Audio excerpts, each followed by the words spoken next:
29 de agosto de 2021, 22º domingo ordinario. Las lecturas de este domingo están tomadas, la primera lectura del libro del Deuteronomio, capítulo 4, versículos del 1 al 2 y del 6 al 8. La segunda lectura está tomada de la carta del apóstol Santiago, capítulo 1, versículos 17 y 18, 21 y 22 y el versículo 27. Y el Evangelio está tomado de San Marcos, capítulo 7, versículos del 1 al 8, versículos del 14 al 15 y versículos del 21 al 23. Como cada domingo tomamos en nuestras manos el texto de la Biblia o nuestro misal, hacemos una primera lectura pausada, atenta, de los 3 pasajes de la misa de hoy y pasamos a los comentarios. La primera lectura está tomada del libro del Deuteronomio, capítulo 4, versículos 1 al 2 y 6 al 8. El libro del Deuteronomio es el último libro del conjunto que llamamos Pentateuco y que los judíos conocen como la Ley de Moisés. Este libro se presenta como si fuera el testamento de Moisés, las palabras últimas que dirige a su pueblo en nombre de Dios. En el libro, que tiene la forma de 4 discursos, Moisés se dirige al pueblo en el último día de su vida mortal para recordar los acontecimientos salvíficos, presentar cómo la ley de Dios debe permear todos los ámbitos de la vida del pueblo y mostrar cómo la observancia de los mandamientos divinos tiene como consecuencia crear un pueblo de hermanos y de hermanas que viva como una sola familia. Hoy leemos un fragmento del primero de los 4 discursos de Moisés. Este primer discurso abarca del capítulo 1, versículo 1 al capítulo 4, versículo 43. El pueblo está a punto de entrar en la tierra prometida, y Moisés quiere recapitular para ellos toda la historia del pueblo, pero quiere leerla bajo la clave de la alianza que Dios ha querido establecer con Israel. Por eso hace un recorrido por los 40 años que el pueblo ha pasado por el desierto y los exhorta a vivir de acuerdo con la ley de Dios que han recibido.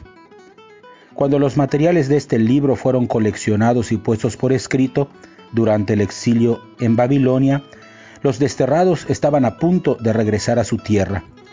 Por eso todas las instrucciones de Moisés cobraban para ellos un nuevo significado. Era sí una remembranza del pasado, pero con profundos impactos en el presente en el que vivían los exiliados en Babilonia. El pasaje que nos toca leer en la primera lectura es una invitación para que el pueblo observe los mandamientos de Dios. Moisés quiere que también se los inculquen a las nuevas generaciones. La identidad del pueblo está basada en el cumplimiento de los mandamientos de Dios.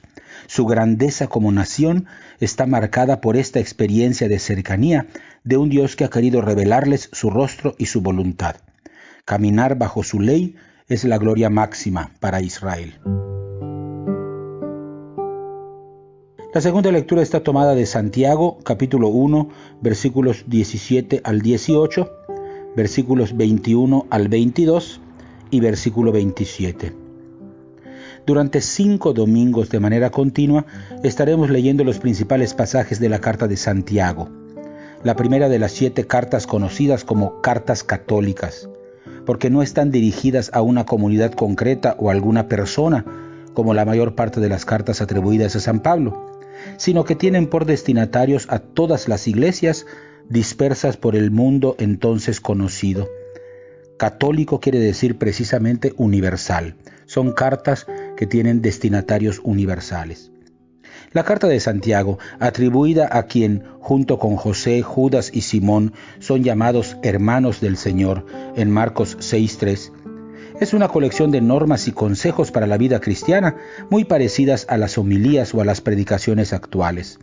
Es por tanto un escrito de sabiduría, un escrito sapiencial.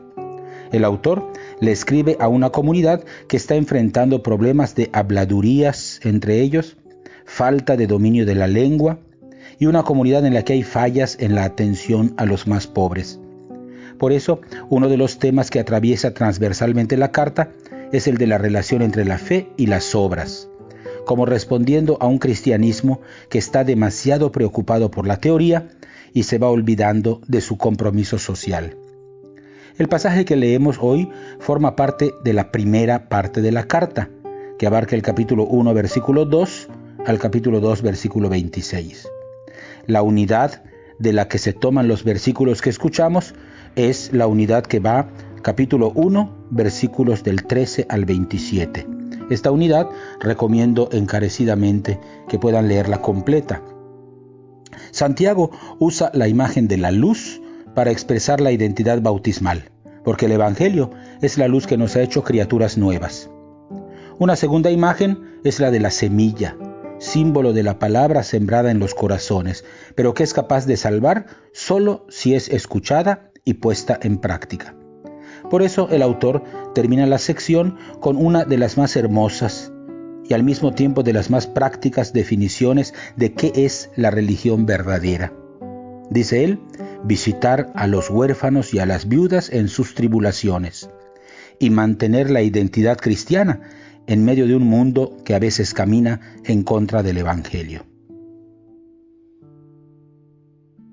El Evangelio está tomado de San Marcos, capítulo 7, versículos del 1 al 8, versículos 14 y 15 y versículos del 21 al 23. Retomamos la lectura continua del Evangelio de Marcos con esta sección 7 del 1 al 23 que suplico leer íntegramente. La lectura espiga solamente algunos versículos. Démonos la oportunidad de leer en la sección completa, capítulo 7, versículos del 1 al 23.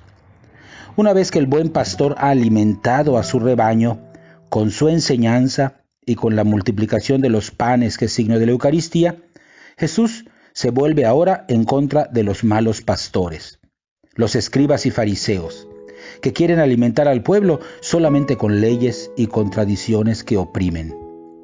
En esta sección Jesús va a denunciar su hipocresía.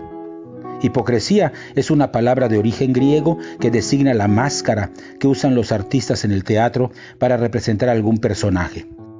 Lo que es un juego lúdico, divertido, entretenido en el teatro, es una catástrofe en la vida religiosa, porque los fariseos fingen lo que no son y terminan extraviando al pueblo de la fe auténtica. No está Jesús en contra del cumplimiento de las tradiciones religiosas de Israel, pero sí advierte sobre los excesos de aquellos que ponen todo el acento en los resquicios legales y olvidan lo verdaderamente importante. Creen que con purificar vasos y platos se puede pasar por alto la justicia y el amor desinteresado por el prójimo.